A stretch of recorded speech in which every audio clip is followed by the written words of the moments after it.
Vous voulez que je regarde où d'ailleurs? Dans la caméra, je regarde dans la caméra, très bien. Non mais c'est important, des fois c'est... Ouais.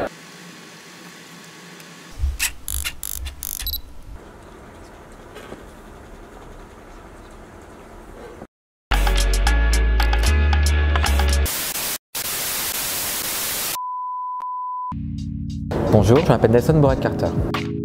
Je suis réalisateur et scénariste et je suis également artiste plasticien.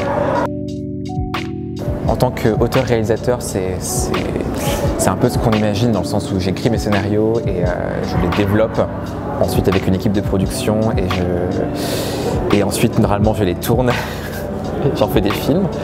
Et en tant que plasticien, c'est un peu différent. Moi j'ai fait les beaux-arts d'abord et donc du coup j'ai une pratique de photo et de vidéo qui finalement s'articule avec ma pratique de cinéma. C'est assez lié en termes des thématiques qui reviennent, en termes des questions que j'essaye de soulever.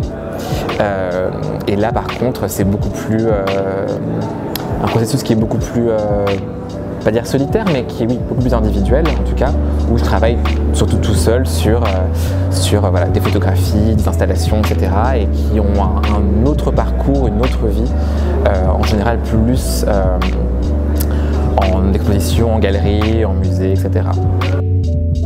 Ça se passe très bien. Non, je suis très content de pouvoir y rencontrer des gens, parler du film. Il y a beaucoup de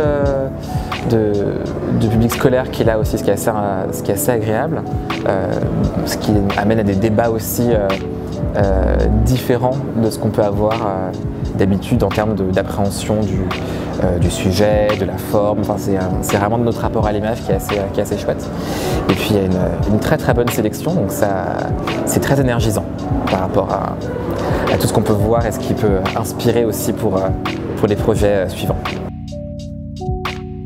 Donc moi je suis là pour présenter un film qui s'appelle Levittown, qui est un film que j'ai tourné dans la banlieue de New York, dans la ville de Levittown, qui est la première banlieue américaine, qui a été construite en 1947 et qui est en fait le patient zéro de tout ce qui sera l'architecture, le New Urbanism américain.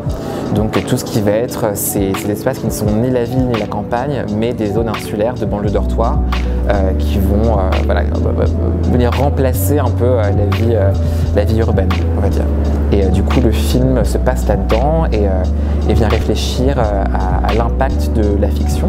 Donc, comment est-ce que des œuvres de fiction, des films, des séries, des livres aussi qu'on va ingérer vont modifier la perception qu'on a d'un lieu qui va paraître familier par exemple, ou qui va nous rappeler des histoires qu'on a déjà entendues. Et voilà, donc ça parle de ça majoritairement, et parce qu'on est en 2018 et que maintenant c'est dur de ne pas non plus prendre en compte le contexte politique qui est aux États-Unis. Moi je suis américain, je suis franco-américain. Ça parle aussi forcément voilà, du rapport de ségrégation qui est lié à cette banlieue-là. Parce que jusqu'en 55, si je dis pas de conneries, la vente des maisons de Levittown était interdite aux personnes de couleur. Ce qui a joué un rôle déterminant dans les démographies qui ont habité, pas que cette banlieue-là, mais les banlieues américaines. Il n'y a pas un message. Je pense que si on veut, je pense que quand on veut faire passer trop fort un message, ça devient peut-être trop didactique et ça laisse pas forcément assez de place pour le spectateur. Donc le film parle de différentes choses et après ça dépend de la sensibilité des gens et de leur propre aussi bagage émotionnel ou culturel qui amènera une perception du film différente.